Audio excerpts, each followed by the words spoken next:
Special video ആണ് കേട്ടോ. Because ഇത് നിങ്ങൾക്ക് വേണ്ടിയിട്ടുള്ളതല്ല, നിങ്ങളുടെ പാരന്റ്സിന് വേണ്ടിയിട്ടുള്ളതാണ്. അപ്പൊ മക്കൾ ആരാണോ നിങ്ങളുടെ അടുത്തുള്ളത്, ഉമ്മ ഉപ്പ അച്ഛൻ അമ്മ ആരാണോ നിങ്ങളുടെ അടുത്തുള്ളത്, അവർക്ക് ഓടിപ്പോയിട്ട് ഈ ഒരു ഫോൺ ഒന്ന് കൊടുക്കുക. Okay set? Yes. So dear parents, എന്റെ പേര് ഹനീന എന്നാണ് കേട്ടോ. നിങ്ങൾ പലരും എന്നെ കണ്ടിട്ടുണ്ടാവും. ഞാൻ ഇവരുടെ മാത്സ് ടീച്ചറാണ്. അപ്പൊ എനിക്കറിയാം നിങ്ങൾ എല്ലാവരും വളരെ തിരക്കിലായിരിക്കും. ആ തിരക്കിന്റെ ഇടയിലായിരിക്കും ഇവർ ഈ ഫോൺ കൊണ്ടുതരുന്നത്. അപ്പൊ എനിക്ക് കുറേ സമയമൊന്നും വേണ്ട, നിങ്ങളുടെ വെറും ഒരു 2 മിനിറ്റ് എനിക്ക് വേണ്ടി തരണം. കുറഞ്ഞ കാര്യങ്ങൾ എനിക്ക് പറയാൻ വേണ്ടിയിട്ടാണ്. സോ നമുക്കറിയാം നമ്മുടെ മക്കളുടെ ഒക്കെ ഓൺ എക്സാം കഴിഞ്ഞു, വെക്കേഷനും ഇതാ തീരാൻ പോകുന്നു, നാളെ സ്കൂൾ തുറക്കാണ്. അപ്പൊ സ്കൂൾ തുറക്കുന്ന സമയത്ത് ഒബ്വിയസ്ലി നിങ്ങൾക്ക് അവരുടെ ഒക്കെ ഓൺ എക്സാമിന്റെ പേപ്പർ കിട്ടും. അപ്പൊ ഓരോ പേപ്പേഴ്സ് കിട്ടുന്ന സമയത്തും മക്കളെക്കാൾ കൂടുതൽ എക്സൈറ്റ്മെന്റ് ആയിരിക്കും അവരുടെ പാരന്റ്സിന്. എനിക്ക് ഓർമ്മയുണ്ട്, എന്റെ ഓരോ ആൻസർ പേപ്പർ കിട്ടുമ്പോഴും എന്നേക്കാൾ കൂടുതൽ എക്സൈറ്റഡ് ആയിരുന്നു എന്റെ ഉമ്മ. എത്ര മാർക്ക് കിട്ടിയത്, ഫുൾ മാർക്ക് ഉണ്ടോ, മാർക്ക് കുറഞ്ഞു പോയോ, ബാക്കിയുള്ളവർക്കൊക്കെ എത്ര മാർക്ക് ഉണ്ട്, എനിക്ക് കുറവാണോ മാർക്ക്, അങ്ങനെ കുറേ ചോദ്യങ്ങൾ നിങ്ങളുടെ മനസ്സിൽ ഉള്ളിൽ ഇങ്ങനെ കിടന്ന് കളിക്കുന്നുണ്ടാവും. ഇവർ പഠിച്ചിട്ടുണ്ടായിരുന്നോ, പഠിച്ചതൊക്കെ പോയി എഴുതിയിട്ടുണ്ടായിരുന്നോ, ഇവർ വെറുതെ പറ്റുകയാണോ പഠിക്കാന്ന് പറഞ്ഞിട്ട് വെറുതെ വേറെന്തോ കളിക്കുകയാണോ, അങ്ങനെ കുറേ കൺഫ്യൂഷൻസ് ഇപ്പോഴും നിങ്ങളുടെ മനസ്സിലുണ്ടാവും.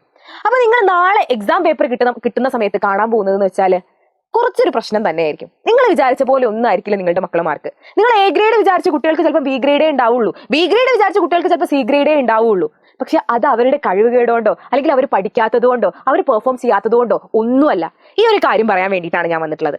അതായത് നമ്മളെ മക്കൾക്ക് മാത്രമല്ല, കേരളത്തിലെ എല്ലാ കുട്ടികൾക്കും ഈ എക്സാം വളരെ കടുപ്പായിരുന്നു.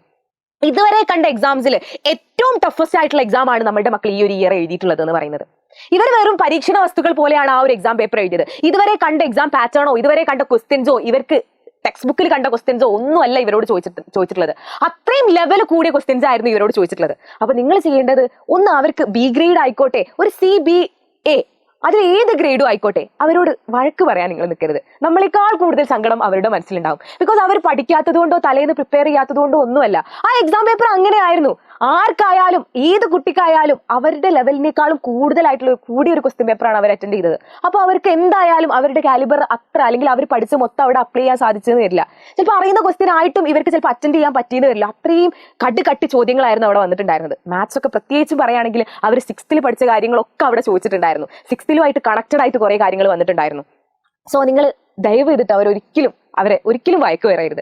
അവരോട് പറയാ സെറ്റാണടാ, ഒരു ബി ഗ്രേഡ് ഒക്കെ കിട്ടിയിട്ടുണ്ടെങ്കിൽ അവരോട് പറയാ സെറ്റാണടാ, പ്രശ്നമില്ല, ബി കിട്ടിയില്ല, ഇത്രയും കട്ടി എക്സാം എഴുതിയിട്ട് നിനക്ക് ബി ഗ്രേഡ് കിട്ടിയേക്കേ, അടിപൊളിയാണ് നീ പറഞ്ഞു കൊടുക്കുക.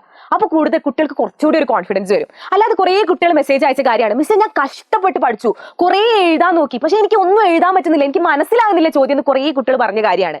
അപ്പോൾ അവർക്ക് നമ്മളെക്കാൾ കൂടുതൽ സങ്കടവും അവർക്ക് നമ്മളെക്കാൾ കൂടുതൽ വിഷമമൊക്കെ ഉണ്ട്. അപ്പൊ നിങ്ങളൊന്ന് അവരെ ഒന്ന് മോട്ടിവേറ്റ് ചെയ്ത് അവരൊന്ന് പ്രോത്സാഹിപ്പിക്കാം. ഇനി എനിക്ക് പറയാനുള്ളത് വേറെ ഒരൊറ്റ കാര്യം കൂടിയാണ്. അതായത് ഈ ഒരു എക്സാം കണ്ടതോടെ നമ്മൾ മനസ്സിലാക്കേണ്ട കാര്യം, ഇനി മുന്നോട്ടുള്ള എക്സാമും ഇങ്ങനെ തന്നെയായിരിക്കും. സാധാരണ രീതിയിൽ ഇവർ 6ാം ക്ലാസ് വരെ എങ്ങനെ പഠിച്ചു അതൊക്കെ പോട്ടെ, 6ാം ക്ലാസ് പഠിച്ച പോലെ പഠിച്ചിട്ട് കാര്യമില്ല. ഇനി മുന്നോട്ടുള്ള എക്സാംസ് എന്ന് പറയുന്നത് മുന്നത്തെ സ്റ്റാൻഡേർഡുമായിട്ട് 7ാം ക്ലാസ്സിലെ കുട്ടികളാണെങ്കിൽ 6ാം ക്ലാസ്സുമായിട്ട് കണക്റ്റഡ് ആയിട്ടായിരിക്കും ഇവർക്ക് ചോദിക്കുന്നുണ്ടാവുക. അപ്പൊ കറക്റ്റ് ബേസിക്സ് മുതൽ അറിയാത്ത കുട്ടികൾക്ക് എന്ന് പറയുന്നത് എന്തായാലും നമുക്ക് ഇനി വരുന്ന എക്സാംസ് ഒക്കെ അറ്റൻഡ് ചെയ്യാൻ ഭയങ്കര ബുദ്ധിമുട്ടായിരിക്കും. അപ്പൊ നമുക്ക് ചെയ്യാൻ പറ്റുന്ന അല്ലെങ്കിൽ നമുക്ക് കൊടുക്കാൻ പറ്റുന്ന ഏറ്റവും വലിയ ഗിഫ്റ്റ് എന്ന് പറയുന്നത് ഇവർക്ക് ഈ ഒരു ഫാസ്റ്റ് ട്രാക്ക് ബാച്ച് തന്നെയാണ്. ബിക്കോസ് അവർ പ്രാക്ടീസ് ചെയ്ത് തന്നെ പഠിക്കണം. പ്രാക്ടീസ് ചെയ്ത് കുറേ ക്വസ്റ്റ്യൻസ്, എത്ര കട്ടി ക്വസ്റ്റ്യൻസ് ആണെങ്കിലും അത് പ്രാക്ടീസ് ചെയ്ത് ബേസിക്സ് അറിഞ്ഞ് പഠിച്ചാൽ മാത്രമേ കുട്ടികൾക്ക് എക്സാം എഴുതാൻ പറ്റുള്ളൂ.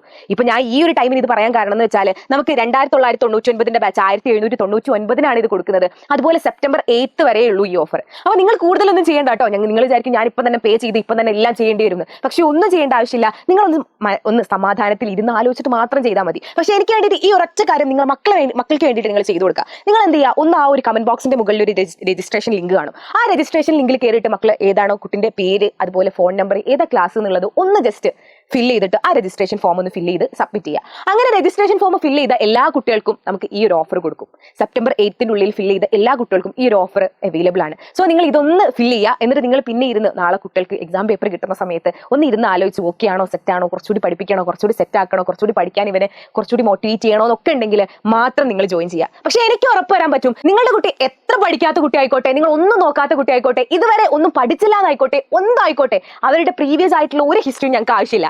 ഇവർ എങ്ങനെയായാലും ഇവിടെ എത്തിക്കഴിഞ്ഞാൽ, എജ്യൂപോർട്ടിൽ എത്തിക്കഴിഞ്ഞാൽ, ഞങ്ങളുടെ മക്കളായി കഴിഞ്ഞാൽ അവരെ ഉയർത്തി എഴുന്നേൽപ്പിച്ച് കൊണ്ടുവന്ന് ഫുൾ മാർക്കിന് പ്രാപ്തരാക്കാൻ ഞങ്ങൾക്ക് സാധിക്കുന്നുള്ള ആ ഒരു ഉറപ്പുകൊണ്ട് തന്നെ, ആ ഒരു കോൺഫിഡൻസ് കൊണ്ട് തന്നെയാണ് ഞാൻ പറയുന്നത്. നിങ്ങൾ ജസ്റ്റ് ആ കുട്ടികൾ ഞങ്ങളുടെ കയ്യിലൊന്ന് തന്നാൽ മതി. ബാക്കിയൊക്കെ ഇവിടെ സെറ്റാണ്. ഇവർക്ക് PYQs ആയിക്കോട്ടെ, അതുപോലെ പ്രാക്ടീസ് ക്വസ്റ്റ്യൻ ആയിക്കോട്ടെ, ഏതൊരു എക്സാം പേപ്പർ എഴുതുന്ന മുന്നേയും മോഡൽ ക്വസ്റ്റ്യൻ പേപ്പേഴ്സ് ആയിക്കോട്ടെ ഒക്കെ തരാൻ ഞങ്ങൾ റെഡിയാണ്.